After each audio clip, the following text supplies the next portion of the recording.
We hear the word culture thrown around a ton in the NFL when talking about specific teams. And when you mention the San Francisco 49ers, it's always discussed about how they have one of the best internal cultures in the entire NFL. But some fans might be like, what does that even mean? Culture? Like, what is that? It's essentially the environment in which all these players work under. And believe it or not every NFL building has a good culture. And that could be for multiple different reasons, whether it's a bad egg in the locker room or multiple, whether it's bad coaching, bad synergy between front office coaching. There can be a whole laundry list of reasons why a culture isn't good. But you always hear about the San Francisco 49ers when being discussed as having one of the best cultures in the NFL. So what does that mean? We talk about it all the time ever since Kyle Shanahan and John Lynch took over, which was a terrible culture, to say the least, prior, and it is now considered one of the best. We have an example. And I like this example because it comes from Logan Ryan, a guy who wasn't drafted by the 49ers, who hasn't played for the 49ers for a very long time. We signed him off a cruise ship, if you don't recall last season. But he's a guy who played with multiple organizations, including the Patriots, and he's won multiple Super Bowls.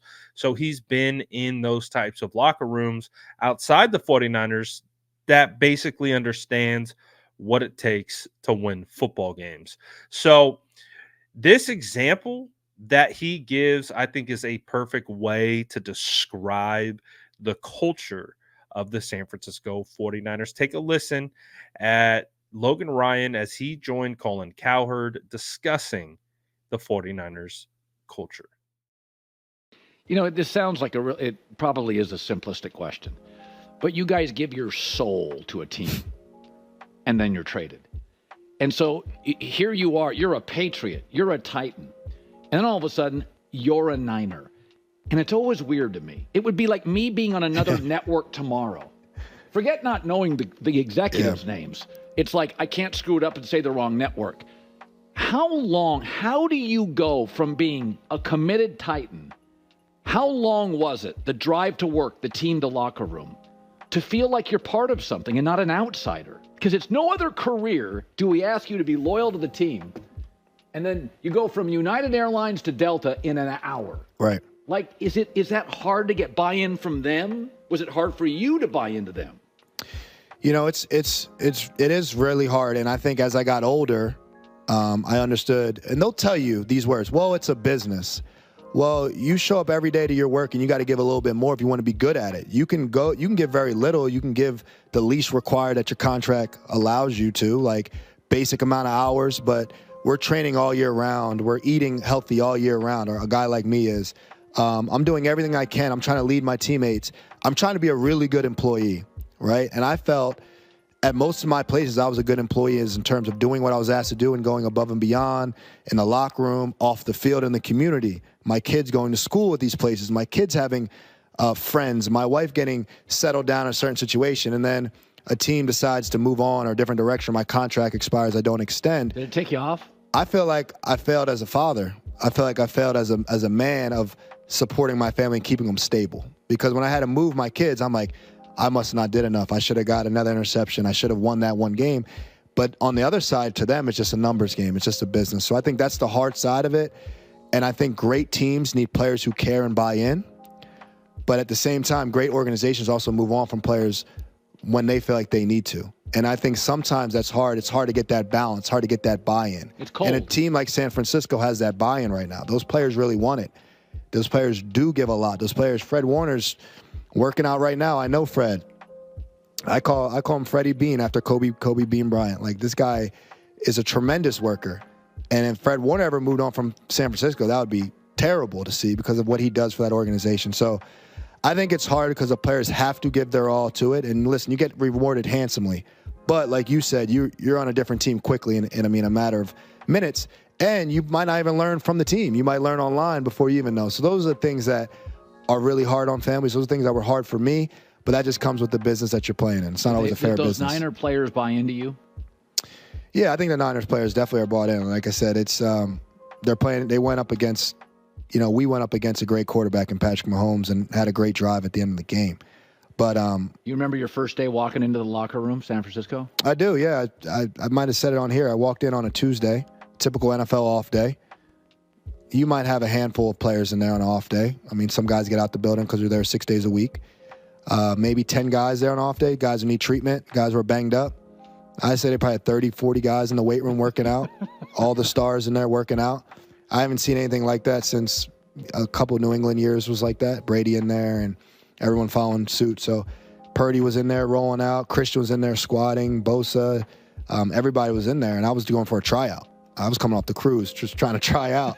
And I did well enough. Like, you make the team? I said, I think so. And then, like, 2 weeks later, I'm starting. But I was in there with them every Tuesday as well. So I was like, man, I remember telling my parents and my wife, I'm like, this team's gonna be a special team. Now, see, this is new information for me personally. I didn't know this. I knew about the off days, Tuesdays, off days for sure. And I do know that they would go in and get treatments and guys would do film work and do extra things. But I didn't know it was to that level because Logan Ryan said, in some other teams, you would have, a couple guys walking around the building on days when they didn't need to be there. But in the San Francisco 49ers facility, everyone was there. Brock Purdy was out there, Kittle, Fred Warner. And you love to hear that because these guys take it seriously. And, sometimes players will get accused of not taking this job seriously because of, remember back in the day when we had Kendrick Bourne on the roster and he's always dancing, whether it was in warm-up lines, between drills, whatever. I can go back to all my comment sections and there's always those 3, 4, or 5 guys are like, oh, quit your dancing. We haven't won anything yet. It's just like, dude, who, what, why are we mad at Kendrick Bourne dancing? He's hitting it like the vibes are immaculate. Some people just don't like it, and they saw that as like a form of, I think, being unfocused. But the point of essentially what I'm trying to say is athletes can get knocked for things like that, but what we don't see are those Tuesdays. We don't see what's going on in the locker rooms and how actually dancing in between warm up lines with your teammates can actually build that culture, can build a culture of guys who work really freaking hard, but they also know how to enjoy it. And I think that has to be one of the hardest things to do. Like, in life is working your tail off, but finding the joy and the love for it while doing it. And even if you don't like doing it, like sometimes working out isn't fun and you're busting your tail, but you're keeping the energy up, you're keeping the vibes up. And ultimately with the San Francisco 49ers and like listening to Logan Ryan talk about them, it's just like that's what the 49ers are, man. Like we've heard it, whether it's, former players talking about practice tendencies of the 49ers and how they're a little bit old school and they might go harder than a lot of other teams. I remember Javon Hargrave caught a lot of flack from the Eagles fandom because he talked about how much harder the 49ers worked compared to what they did with the Eagles. And he wasn't being malicious or anything. He was just saying, like, yeah, we work over here, like it was a little bit more lackadaisical and, kind of, I think, like what Logan Ryan was comparing the 49ers to. And it just speaks to there's a different mindset and a different mentality inside that building.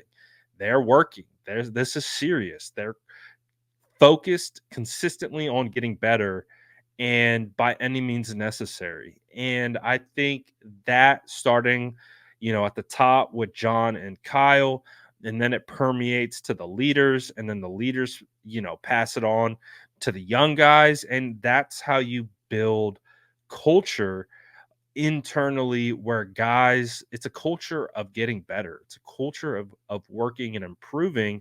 And when you look at what Kyle Shanahan has been able to build over these last couple years, nearly a decade now, is a culture of consistent success.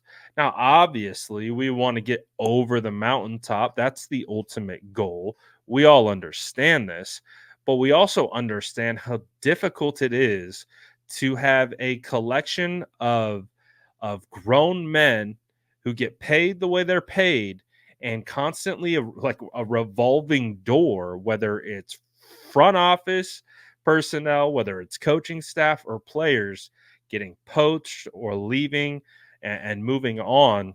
It's challenging to keep that pace, but a culture is something that is bigger than an individual. So if these players leave, if coaches leave, the culture keeps moving forward because the same basically top line values remain. And that's what the 49ers are.